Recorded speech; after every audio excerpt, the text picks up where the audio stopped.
Yak Gadget, made in America, based outside of Nashville, Tennessee. Yak Gadget offers all kinds of storage accessories, quick mount motor mounts, anchor systems, track mounted accessories, even paddles. Go to yakgadget.com and get your kayak decked out for your next trip out on the water. The 153 Bait Company, based in Troy, Ohio, make everything from plastics to custom painted hard baits. Hook 'em hard and hook 'em often. All of our baits are made to order, and all of our hard baits are hand painted to order. So go to the153anglers.com to place your order today. Based in Santa Ana, California, Bioenno Power provides the highest performance lithium-ion phosphate batteries for the marine market. These batteries are 1/4 the weight of sealed lead acid batteries, provide over 2,000 to 3,000 charge cycles, and a 10-plus year service life. These batteries can be used for any deep cycle application, including running fish finders, trolling motors, live wells, and LED lights. For more information, visit bioennopower.com. That's BIOENNOPOWER.com or contact dealers nationwide. Welcome to the Paddle and Fin Podcast Network. This is the final cast segment with your hosts Brad Hicks and Josh Eldridge, where we cast our final opinions on all products, good and bad. Welcome to the final cast.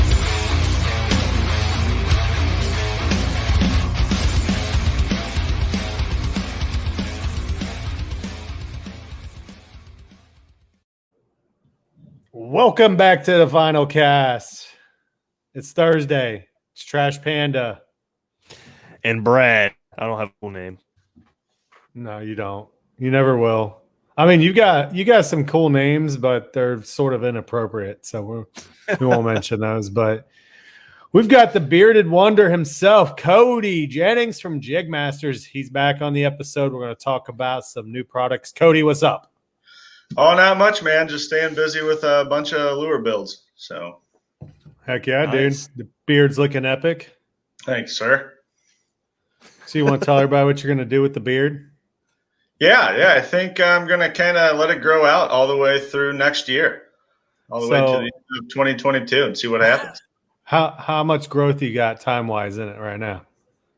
Right now, from like the last like major trim, I'd say we're probably at 5 months. That's it? Yeah. Man. Brad, Dude, I'm jealous. I can't grow a beard. It won't connect right here. I got little ball patches.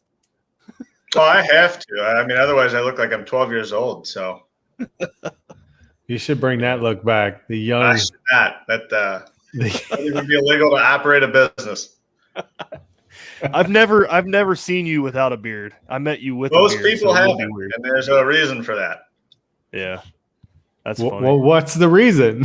What do you mean, man? There's just I look like I'm 12. I can't get into bars or anything.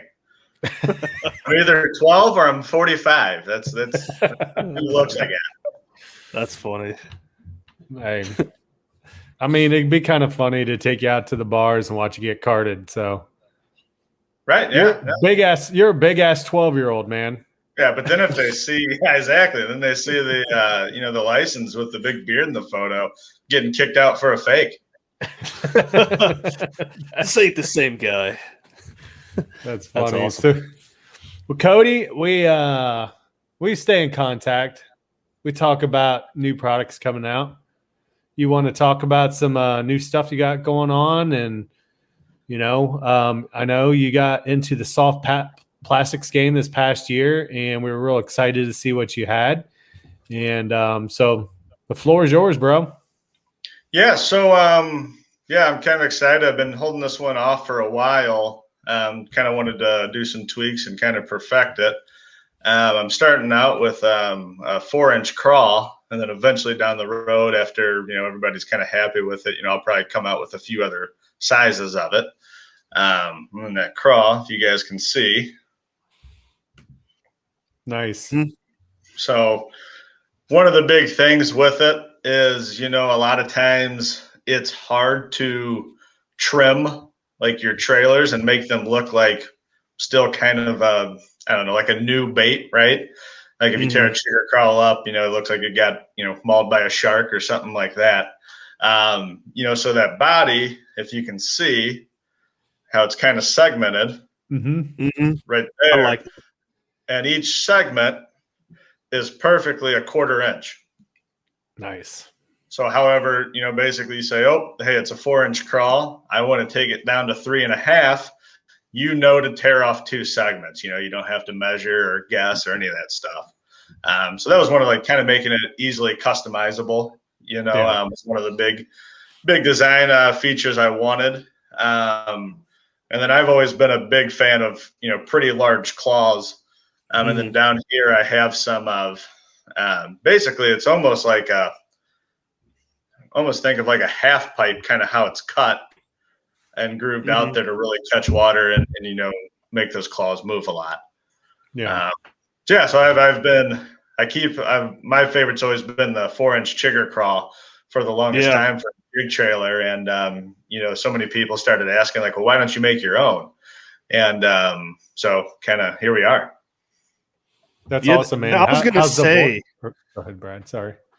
I was just going to say that crawl reminds me of the chigger crawl.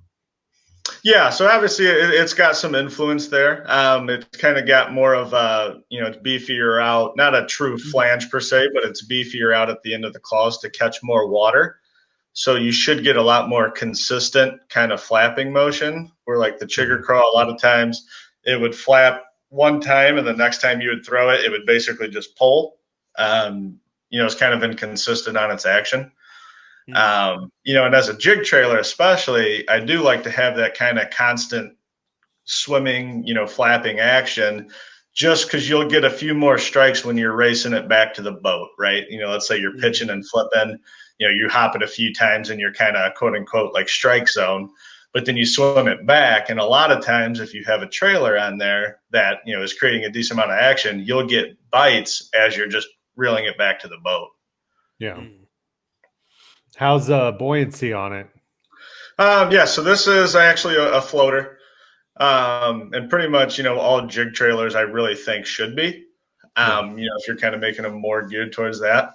And that way you always get that nice, stand-up presentation, and which is honestly, how a crawdad kind of defends itself. It flares out and it has those claws out like that.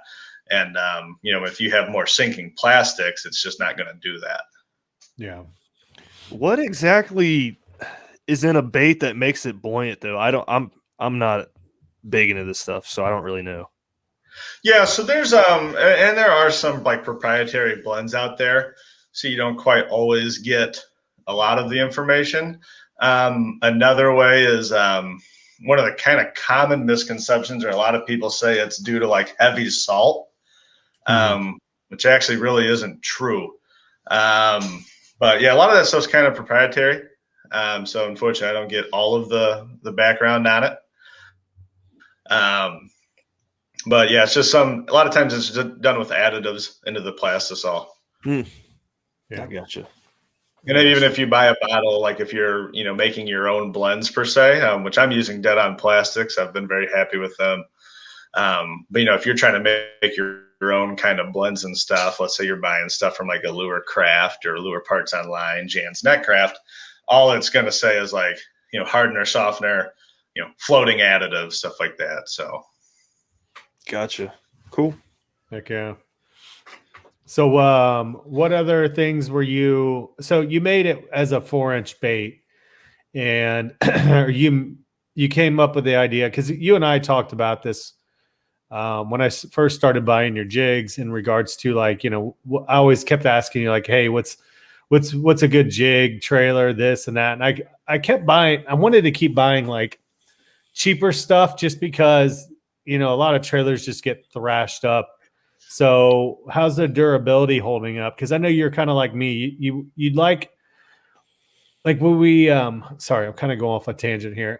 Like we talked about when you were designing the swimmer, and because you were a big fan of Kitex like I was, but we were both like always disappointed in using those things because like one smallmouth hit on that thing and it's just trashed, Did you take in consideration like durability wise? Did you have any issues with that? Yeah. So kind of really what happens as far as a lot of durability issues. And I will say, unfortunately, some of them are by design, right? Yeah. If you make a bait that catches a lot of fish and gets torn up easy, hey, it's a pretty good business model, right? People have to keep buying every trip. But obviously that's just kind of not, the Jigmaster's, kind of business plan, right? I always want to try to make the best possible bang for buck options, still go for high performance, but not, necessarily kill the wallet. And really what happens is all that durability comes into how thin some of the areas get and how soft of plastic you're using. So actually what I do is I will actually use kind of like designing features, so you're going to put like a little bit like bigger flanges, or like on the swimmer, I have that real monster sized paddle on there. You can use a very stiff plastisol and that thing's still going to move a lot of water. Really, that's kind of one of the biggest things, is just designing to where you get a lot of action, but still being able to use a stiffer plastisol. Yeah. That's cool, man. It's cool that you put thought into that, because, like you said, a lot of times this stuff is made to not really last. But I mean, you got like a company like Z-Man, which makes their stuff insanely durable, to the point that it's even hard to put on a hook at times.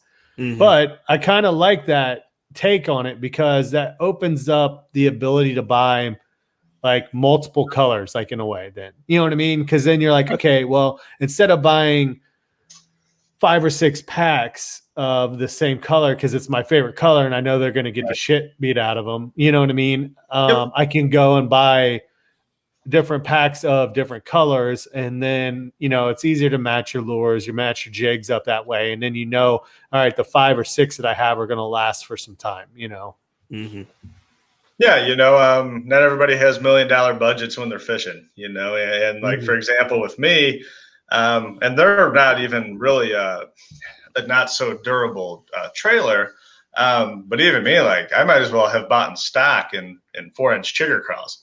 I mean, it was unreal. I mean, I was buying these things, 50, 60 packs before every season. Now I throw them a lot, right? And like I said, the durability is not the worst, but I know a lot of, especially, like with the Kytex is one of the, most common complaints you hear on the market. Or, even stuff like, robo worms, it's super thin and super soft. So you go to drop shot them and you cast it too hard and it goes flying. So, just once again, like I said, it's not really the Jigmaster's, kind of business model per se. Yeah. However, when you do go super soft plastics, it's easy to get a lot of action. Yeah. And a lot of times, companies will, maybe take the little bit easier way out, because, I mean, even like spinner baits, if you make a heavy head and you put small blades on it, it doesn't matter what the shape of that lead is, that bait's going to run and track. Like where with my spinner bait, I took a lot of time on the head design, and it allows me to throw like a 1/2 ounce bait, but I can put a size 6 blade on it and it'll still track. Where the industry standard is like a 4, 4.5. Yeah. Gotcha. You get the big giant pop can spinner bait, dude. That thing looks insane. I saw him for the first time. I was like, oh my gosh, dude. Like, I bought a couple, man. I can't wait to use them. Yeah. Nice. And one of the things is the benefits to having the bigger blade and stuff. You're still going to catch fish in all ranges of size. It's not necessarily that. I will say I've done a lot of testing where I'll go on the water and I'll go to where it's very obvious the fish are going to hammer whatever spinner bait I throw. And, maybe I'll throw this one for an hour. I'll throw mine for an hour, throw another competitor's for an hour. And a lot of times that bigger blade, you're still going to catch the numbers as compared to a smaller bladed one, but you'll lure a lot more bigger fish than you probably even knew were in that area. Yeah. And obviously, I mean, I don't think anybody's going to complain about catching bigger fish. And one thing, it's a little bit flash, a little bit bigger profile, but at the same time, it's also, I always preach this, it's a little bit different. If 98% of the spinner baits use a size 4 willow leaf blade, and that's all these fish are seeing, and then you come in with a size 6, even a size 5, whatever, it's that difference again that will help trigger a lot of strikes. Yeah. Yeah. Yeah, it's a little little tiny differences that can make a huge difference, on the water. It's kind of cool to see that. Because I mean, I've had days where I've switched up just from like a 3, what is it? I think they make a 3.3 Kitech to a 3.8, and it's like the one day it's like, oh, they don't want the smaller bait, they want a bigger, bigger profile. But then there's been days where I'm like, it doesn't even matter what color Kitech I've thrown, they're hitting it, just Right. whatever. So, but so with the new jig trailer with the crawl,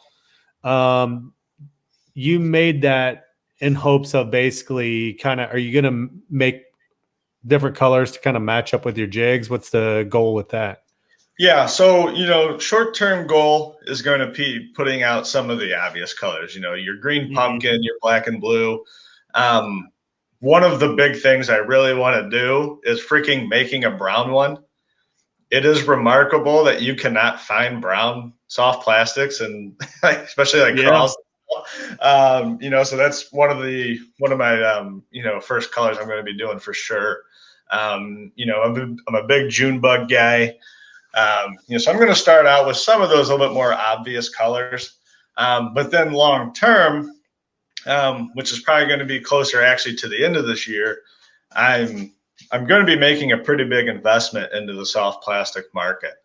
Awesome. And in doing so, that's going to open up the door to, basically just with a lot of the efficiency improvements and stuff like that. I'm going to really expand on the color line. And that's to your point, I really want to try to kind of come up with a color per jig almost. Yeah. Now, some of them, I mean, you're still going to have like a green pumpkin. That's going to work with a lot of the jigs, right? Yeah. But like I said, my goal is to kind of have hey, you can buy a chartreuse PB&J jig, and then you can get a trailer that basically is probably named the same thing and will match it. Yeah. That's cool.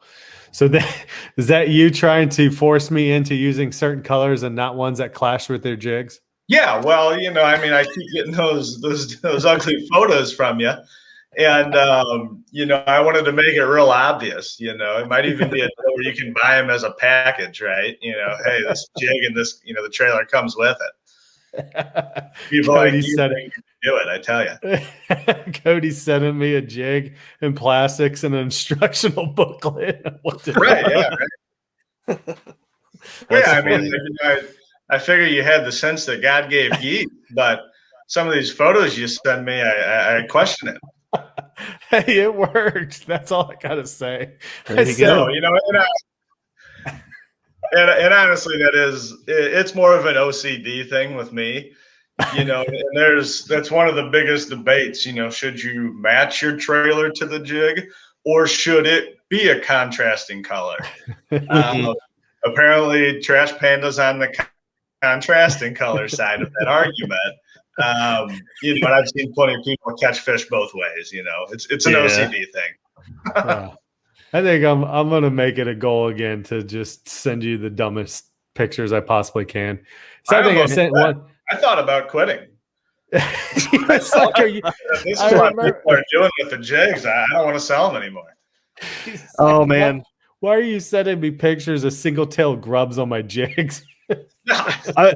I'm gonna only because I've said something about the spinner baits and stuff. I messaged Cody back and forth. I'm gonna start putting like pink blades on my spinner baits and stuff and send it back to him.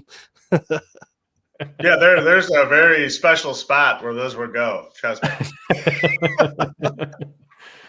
Do you get right words? Right words on the blade. So as it spins, we'll try to get video and it says "Hi, Cody" as it's going through the water. Yeah, right. Yeah. I like that. That's a cool idea, actually. Better patent that real quick. Yeah. You definitely want to jot that down. You can say "eat me" and the fish might listen, right? Yeah. No, I think it's cool that you're getting into the soft plastics though, because I know a lot of jig companies, they just sell the jigs by itself, and you probably get a ton of questions. I know I've asked you a lot of questions like, what should I use? What color should I use? What style should I use? You kind of getting into the soft plastics game, you're kind of cutting the work for the anglers in half, and I think it's pretty cool. Yeah, the the name Jigmasters is starting to get pretty loose. As I was like, on spinner baits now, I'm on some of the terminal tackle. I have like the marabou drop shots, buzz baits. Still, the jig will always be my favorite lure for sure. But one of the cool things in this, as I start kind of solving some of the gaps that are in each kind of market, whether it's the jig market, spinnerbait market, whatever. The cool thing is as I move on and get into more products, pretty much everything I throw now is mine. Yeah, And that's really a cool thing on the water.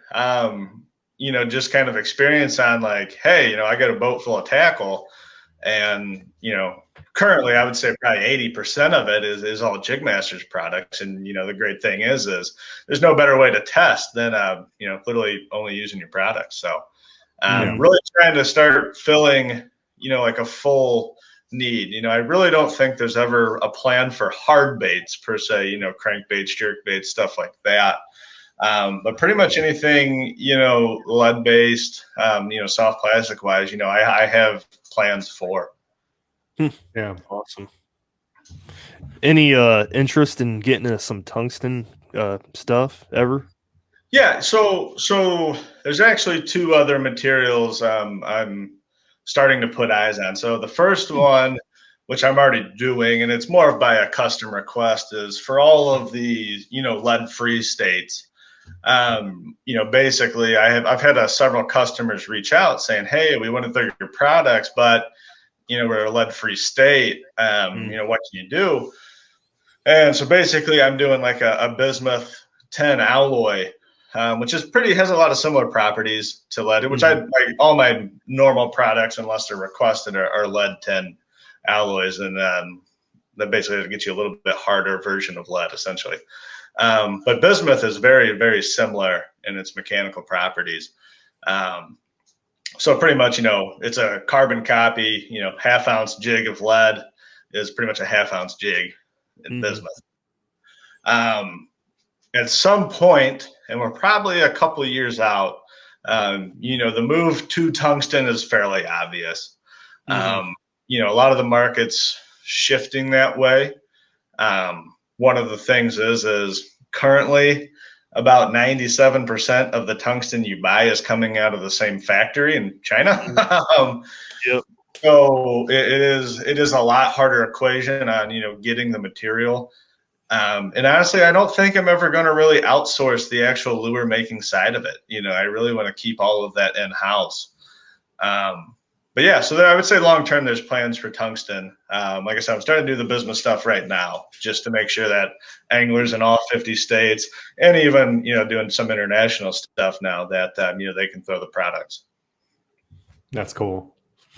Yeah, and the reason too, and I forget to touch point on here is why tungsten is more expensive, and why do you see a lot of, well, pretty much almost all small bait manufacturers not get into it, is tungsten's molten point is 6,000 degrees. Yeah. Lead is 670.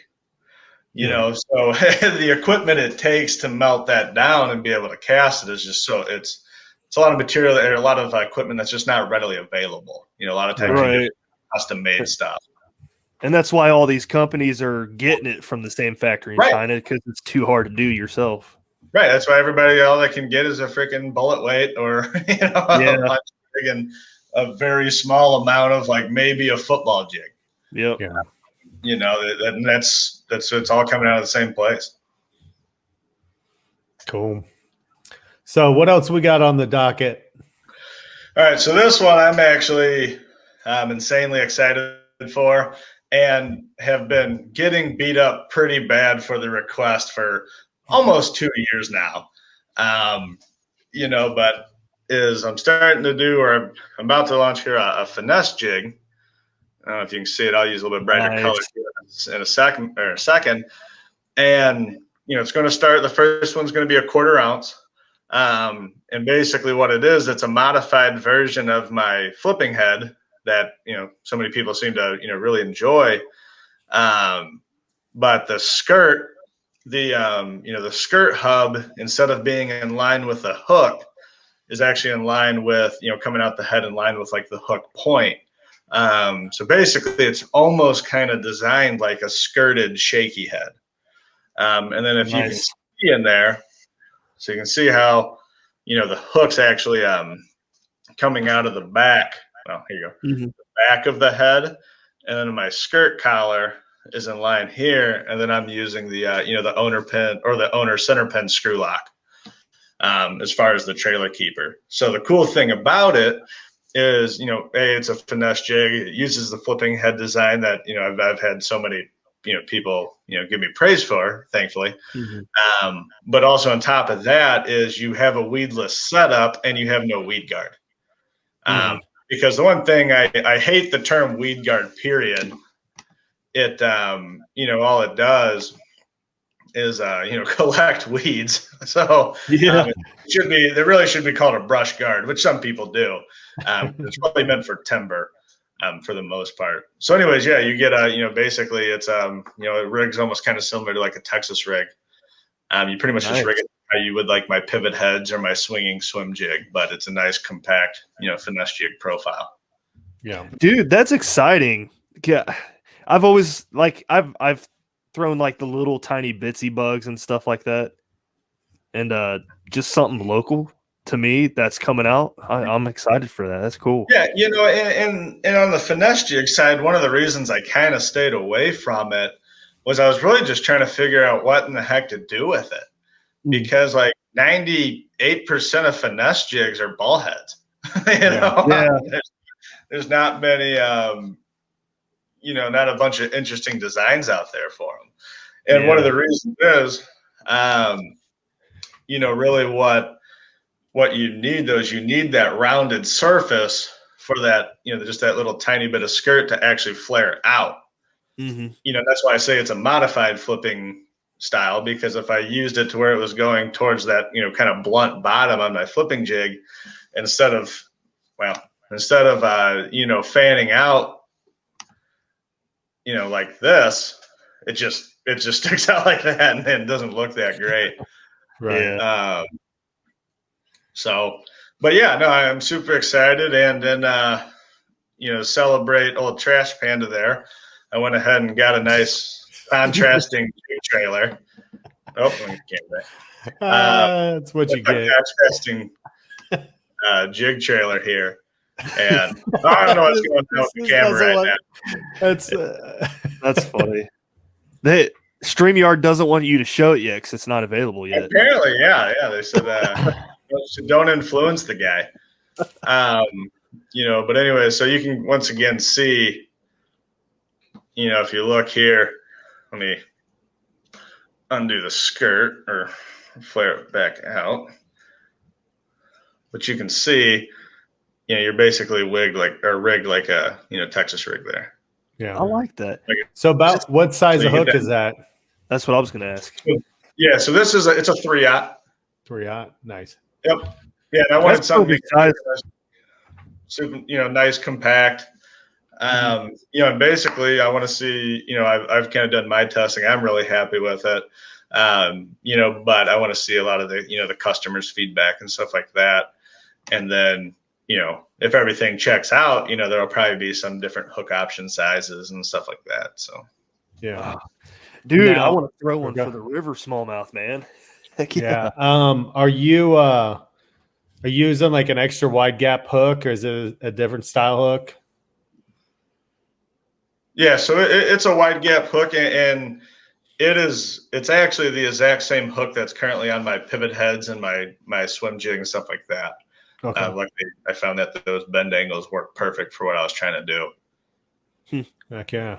Go ahead, Brad. Are you making smaller crawls for it, or are you just going to have the same ones where you cut them?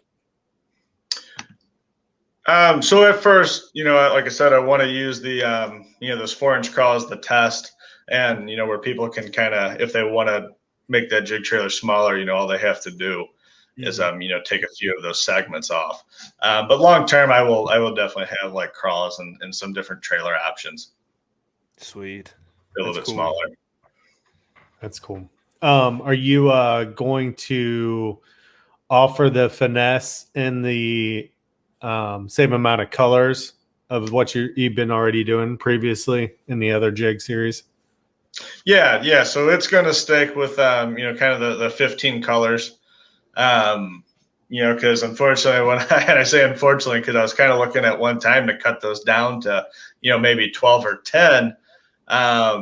But as soon as I reviewed the sales data, there was like an obvious 3 that had the highest volume of sales, and then literally the other 12 were all like pretty much identical. So there's no real ones to cut out. So I'm just going to keep it with the 15. It seems like everybody seems to be pretty happy with that. And, I've sold, a lot of times, like you might have a low seller, like, for example, one of the lower sellers probably would be like the summer crawl. And then one person out of nowhere will order like 60 of them because he can't really find that color anywhere. Right. So I think it's worth it to kind of keep them all. Yeah. What's your top 3? I'd show you if the camera didn't keep acting up here. No. We can screen share here if you want. I can pull it up. Yeah, that'd be cool. So it's really the obvious ones, So the black and blue, I mean, I could probably make that color brown and orange and name it black and blue, and it's going to be the top seller. It's just one of those things. And so it's black and blue. So if you click on like signature, flip and jig, any of them, you can. I know all the colors are in there. But next would be Okie Crawl, which is my personal favorite. And honestly, what I throw about a solid, 70% of the time almost. So right there's the black and blue. So if you go to the scroller there and just click on the color, that little caret where it says color to the right. Yep, to the right. Yeah. Yep. Yeah. So when you change the selection, it'll automatically pull that photo up. Okay, cool. Black and blue, Okie Crawl, and Natural Crawl. Those are the top 3. And then kind of your next tier would be like the standard green pumpkin, the Summer Crawl 2.0, and the June Bug Black, actually. Okay, yeah, I like that Summer Crawl. That was the first ever jig fish I ever caught was on the Summer Crawl. The 2.0 or the plain or the original? Yeah, the 2.0. Gotcha. See, that's a good color. Yeah, and the Summer Crawl, kind of the 1.0 per se. That color right there, it's not quite as dangerous for largemouth, but smallmouth freaking love it. And it's that little bit of orange and that little bit of whites that seems to just make them go crazy. My top 2 jig colors for smallmouth for sure are Summer Crawl and Chartreuse PB&J. Yeah, that's my favorite. Chartreuse. Some about those colors, it's got a little bit of brightness to it. That the smallmouth just love. Yeah. Did you say you were offering these colors in the finesse jigs? Yes. Yeah. Everything in here will be offered there. The Chartreuse PB&J is a good color because it almost you could throw some like a swim bait on that color scheme and it would look sort of bluegillish, Right. Yeah, it's very kind of bream-like. You get a little bit of brightness. You can still get the darker parts of the purple, and the brown. And you kind of get like how I use that barbed wire pattern for, all the way throughout that skirt, kind of looks like your little speckle lines on a lot of your panfish. It's definitely my favorite color, man. Every time I order, I usually order more of those just to have as backup. So, because I ordered some of those on the lighter football head jig, and I like throwing those in the river. So I'll have to try that finesse out. I'm excited because that's the one thing is I don't like throwing huge crawl / jig presentations for river smallmouth, So yeah. I mean, it's not that they won't catch them, but they just tend to shy away from the bigger crawls and naturally anyway. So Yeah, and one of the cool things with how that bait, is rigged up is it honestly should work out really well. Is almost think of like a finesse punch option. So where you don't have that weed guard to catch stuff, you have the flipping head. You kind of have that triangular point shape. To where especially if you're fishing real shallow water, stuff like that, it should be a good option to pitch in and out of grass. Going back to what Josh said about the jigs and rivers and stuff, I don't have any success with jigs in the river. I don't know why. Well, it's for anything except for maybe a spinner bait. They like the spinner bait, but I can't get them to put on a chatter bait or a bigger jig or anything. I don't know what the deal is. Yeah, and a lot of times river fish seem to, and obviously I haven't fished your rivers, but speaking of up here, a lot of times they're honed into smaller profiles. To where you're going to have a lot more success throwing like, a 3-inch swim bait than you ever would a 5-inch. Where then you go to some inland bodies of water, for me, like Lake Hudson, stuff like that. If I throw anything under 5 inches, they're not going to touch it. But it does seem like the river fish consistently seem to like, at least up, more northern waters, seem to be honed into kind of more finesse options. Yeah, it makes sense. So what else we got, Cody? So another thing, which I don't have a sample on me to show here. Once again, another lure I've been begged to launch here is I'm doing a shaky head. I've had a lot of requests for that. Constantly kind of looking at ways to expand the terminal tackle side. And pretty much everybody said, if I put out a poll not too long ago, and had done one even a year prior, and I said, hey guys, what's your favorite shaky head out there? Because there's a lot of different versions. And, pretty much it was like a solid, like 98% always said like the owner ultra head. So it's got a little bit of influence that, and I'm a huge believer, and, I've actually talked to him several times on it. That owner center pin screw lock, it's a game changer. It makes rigging, soft plastics onto it so easy. You can pierce that center, thread it on. A lot of times, especially if your bait's a little on the skinny side, your standard screw locks with no centering pin, it gets kind of hard to rig them, because you're trying to line up a circle, the center of a circle, which is kind of hard to do when you're mashing plastic onto it. So I give them kudos on that patent for sure. But yeah, on the shaky head, I'm going to be using that. And it's got a kind of a cool head design on it to where it really, even when you're not like twitching it and stuff, it should kind of have like a gentle kind of rocking motion naturally, if there's any like just a little bit of current there. Yeah. That'll be cool. I'm excited to see that. You gonna put your engineering twist on it? Yeah. I mean, it's, pretty much that's what I got to do with everything.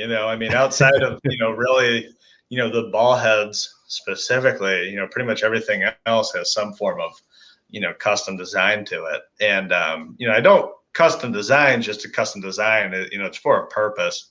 Right. It's just trying to take those, hey, a lure, I would say I would call it 90% complete. I want to take it to 100. And, I think there's no reason that we can't. Yeah. And that's what drew me to you when I first heard of Jigmasters, was just like the uniqueness of your jig heads and stuff like that. I just think it's really cool.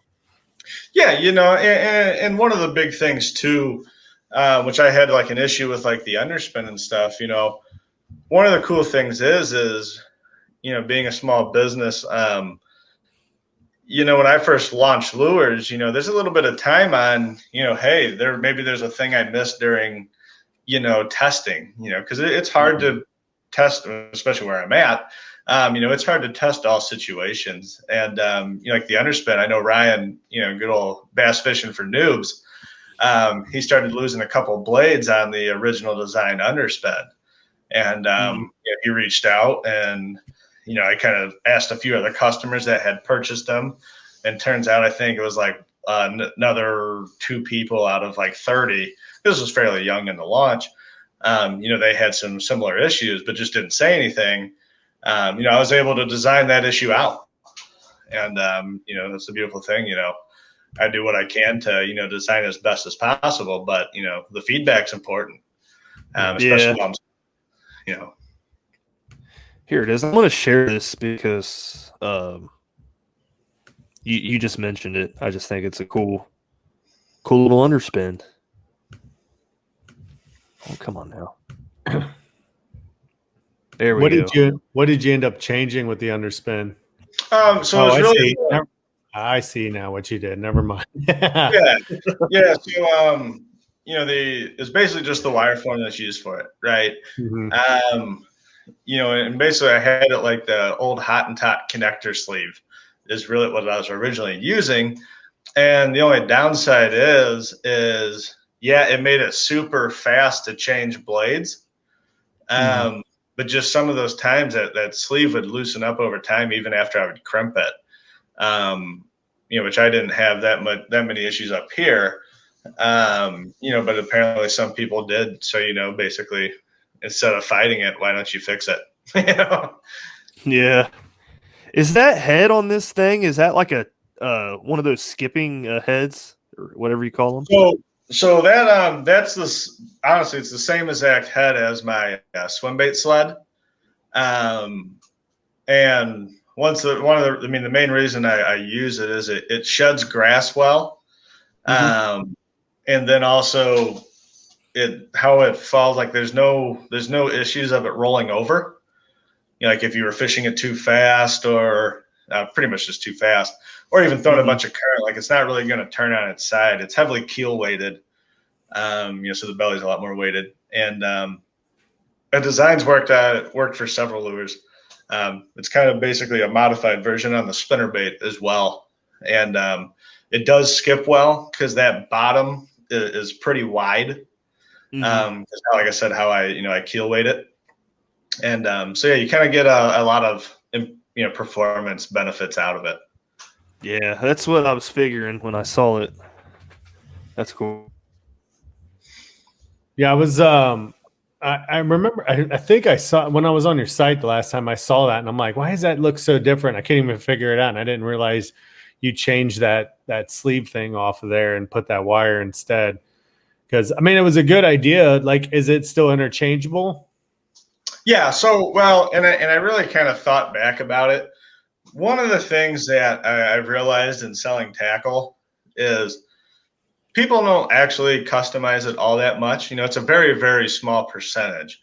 And in the case like this underspin, it's pretty easy just to change the split ring, right? You can take the split ring off if you have one already rigged up, to go ahead and put it on. It's not quite as fast. The other one was definitely faster.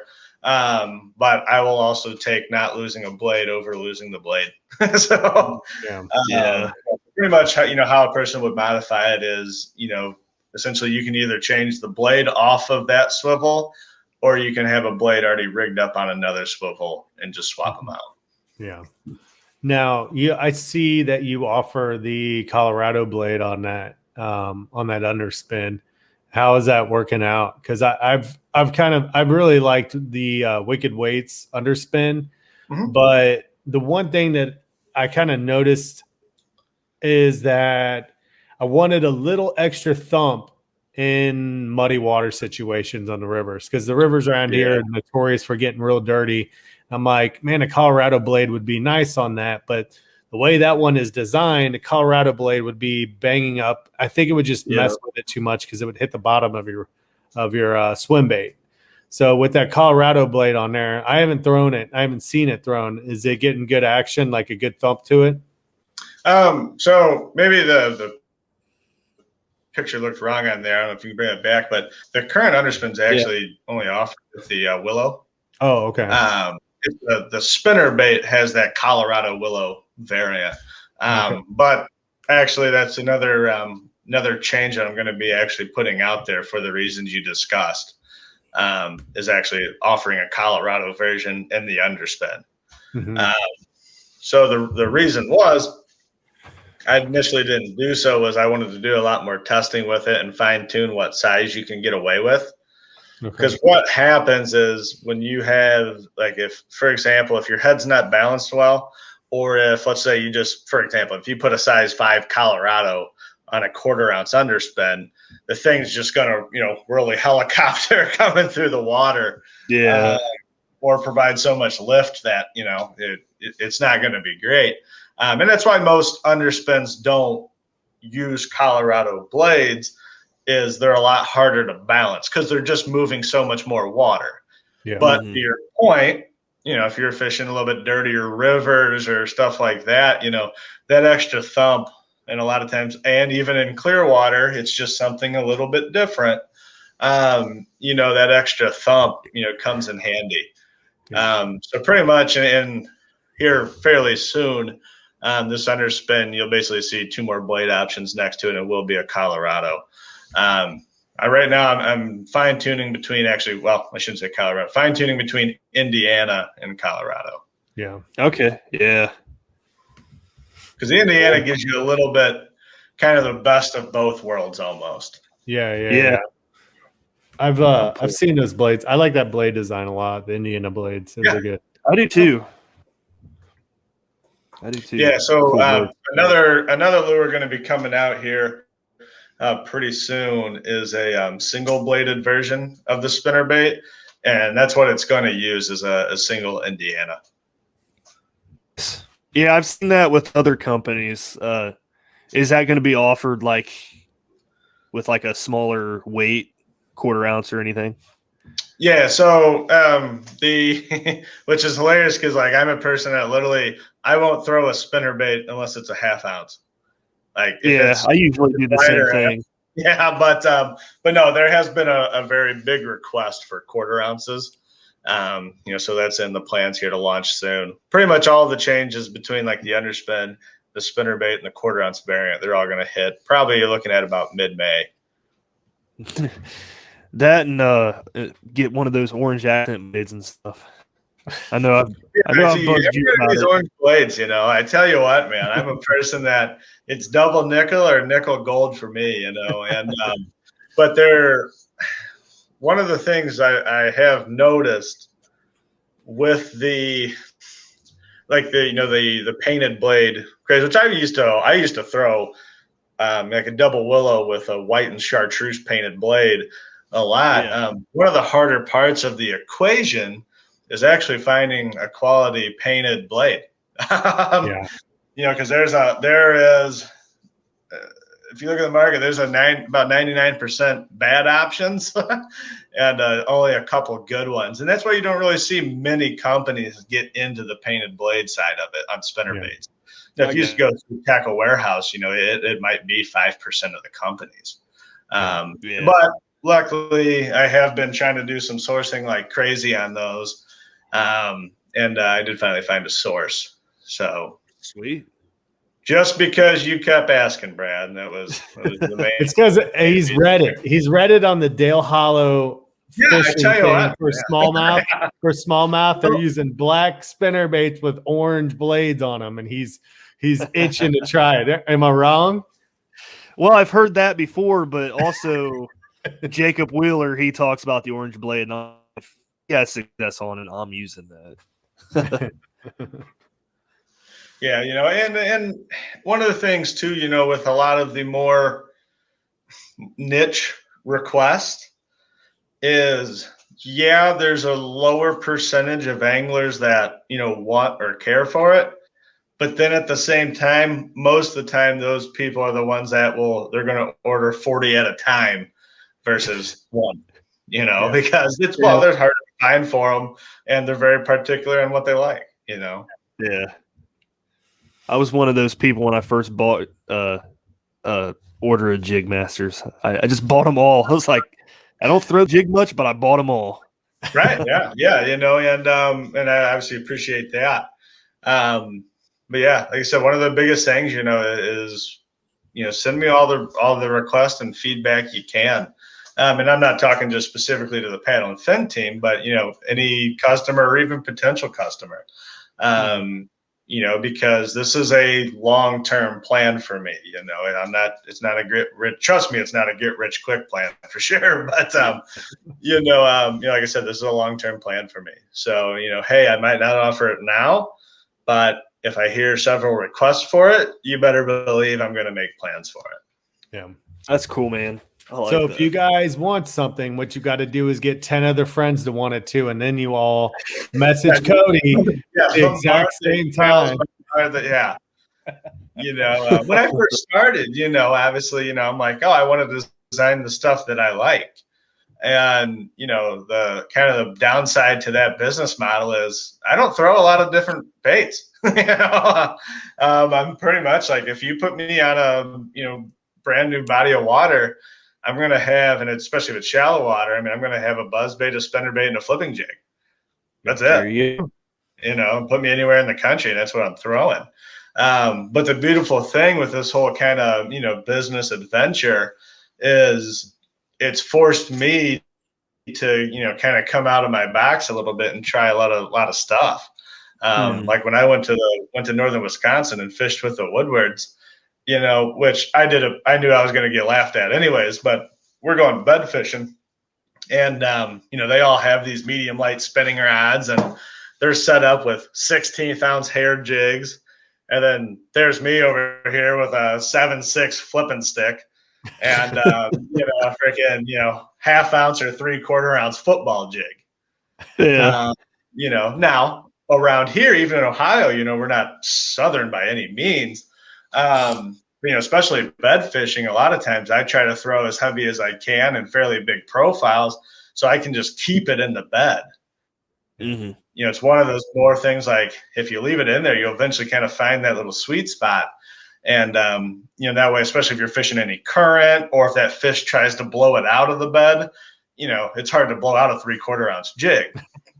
Where, up there, though, literally every fish they were catching was pretty much on the fall. The lighter, the better. Or I shouldn't say the lighter, but the slower, the better.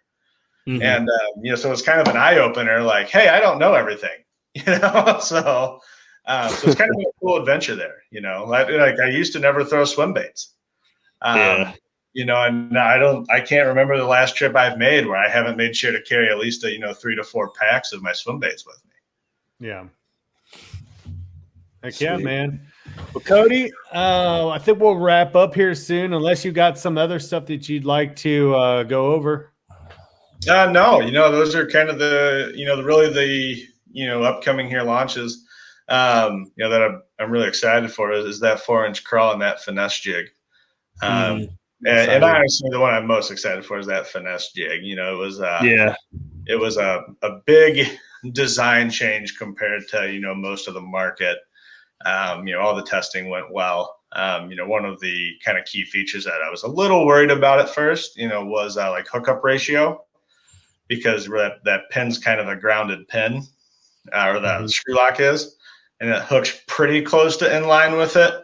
But all the testing showed that it was a non-factor. So I'm pretty excited to be able to, what I think, hopefully, and everybody else thinks, it's possibly, one of the best finesse jigs out there. Mm-hmm. Speaking of, I did miss one question on the finesse jig real quick. What kind of rod are you throwing that on? So it depends on cover, but I would say traditionally you're going to want to be using medium action. If you're kind of a little bit more open water scenario. But if you're doing like general shallow water flipping, close docks, or pitching in and out of grass, stuff like that, medium heavy is what I would call the best option there.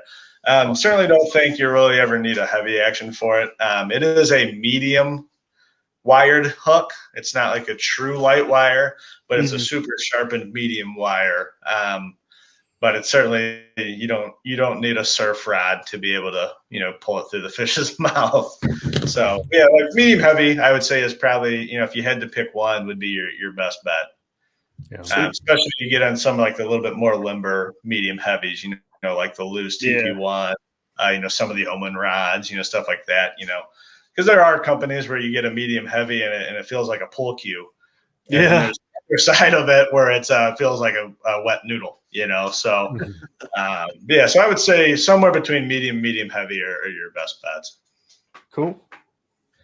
Okay. And then also I partnered up with my favorite fishing line company. That is a new recent thing there as well. So, once again, I'm something I'm trying to do as well is like slowly, like you said, kind of take out a lot of the guesswork for the anglers, and I'm trying to slowly partner up with a lot of, products that I believe in, eventual plans. There's going to, I'm going to be retailing some, reels, rods, stuff like that. And like I said, I'm really trying to become kind of a full service shop, whether I'm actually making some of the stuff or not. Basically, one-stop shop for the most part. That's cool, man. Not selling boats, though. Not getting into boats or kayaks. I don't have the space. What's the line company again? So it's literally line, LYN. But a few cool things, and right here is like their braids. This is a 50-pound braid. So and I've thrown it. I've loved it. I'm a big fluorocarbon guy. And their price points are great. That's one of the things that stinks. I always tell people, hey, I highly recommend fluorocarbon. And then they go look and it's $30 a spool. And they're like, yeah, I'm going to stick with Trilene XL. They they kind of think they're kind of the company that's kind of doing similar stuff to like Jigmasters, how do we perform, how do we get high performance products while keeping them at reasonable cost? And, and I like that I get to test the stuff a lot. And even just like small stuff, like a little cool feature they do is they actually have a little line, like where your line, you can keep it in the carton, but the spool, it comes out the side. So no more chasing spools, down the driveway while you're trying to, rig your rods up and stuff. So I'm always, even small innovations, stuff like that. To me, after seeing it for the first time, hey, it's a no-brainer, but nobody else in the market's been doing it, right? So I bought some of that from you when you had it on the website previously. And dude, I loved it. I love that stuff. It was is really good quality. And like you said, that price point, man, it's hard to beat it. Because I'm a fluoro guy too. Like I literally only throw braid on like one rod, and that's my spinning rod, like for a finesse setup. That's not true, for a frog rod too, or like really heavy weed covered. But dude, I love that stuff, man. I'll be buying some more of it for sure. Yeah, and one of the things too, and I talk to the owner pretty often, and one of the things too that like it kind of stinks with some of the bigger companies is they're going to launch a new fluorocarbon, right? Mm-hmm. And it's going to be the, quote unquote cat's meow, right? It's, super limp, so there's not a bunch of memory in it. It's got great abrasion resistance, super smooth casting. And then you buy that same brand a year down the road or 2 years down the road, or that same, version of it, and it's completely different. You try to take it off the spool and it looks like a pigtail. I've had that issue several times, and I'm so picky with fluorocarbon. And, it drives me nuts, and I'm a person that I don't have line boxes, sitting for years, I'm always buying it for the season and even restocking during the season because I just throw fluorocarbon so much. And so it stinks when you get that, you buy a spool and all of a sudden you can barely even reel it, so I've been really impressed with the stuff, so definitely, gonna, help support them too. So. Yeah. All right. Did you want to talk about the PNF code? Yeah. So, basically a week long, Thursday to Thursday here, we're going to do bring back the PNF 20 code for, 20% off, anything in the store. Heck yeah, guys, jump on that. All right. Yeah. So Cody's going to bring back the PNF 20 code. We're going to run it from Thursday morning till the next Thursday, basically a week long. And Cody, man, I appreciate you doing that. I appreciate you coming back on the episode to talk about your new products, man. And dude, I congratulate you on the success with Jigmasters, man. I remember meeting you over at Cowan Lake, and I got a hold of some of your jigs, and I went, somebody gave me one or two of them, and I don't remember if it was you or Ricketts had a couple. I think it was Ricketts.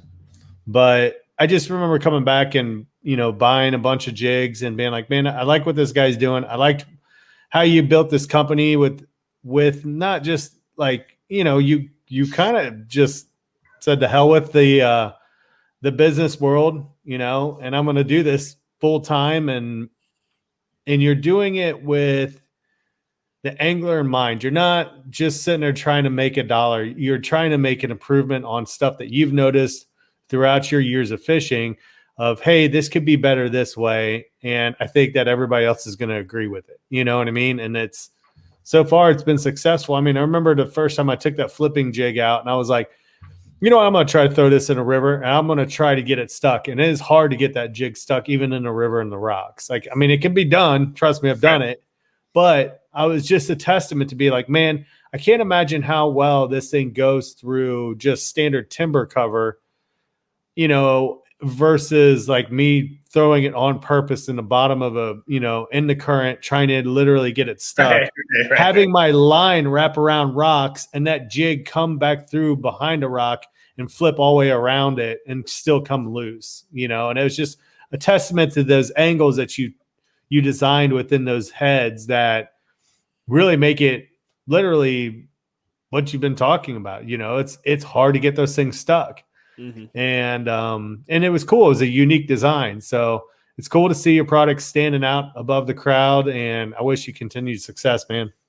Yeah, much appreciated. And one of the things that I always tell people in it, and a lot of times you'll see small shops come out like, oh, I'm making here I'm selling football jigs, and then it's a do-it mold version of a football jig, and then they say, well, it's kind of custom because I'm small, so I'm going to charge $650.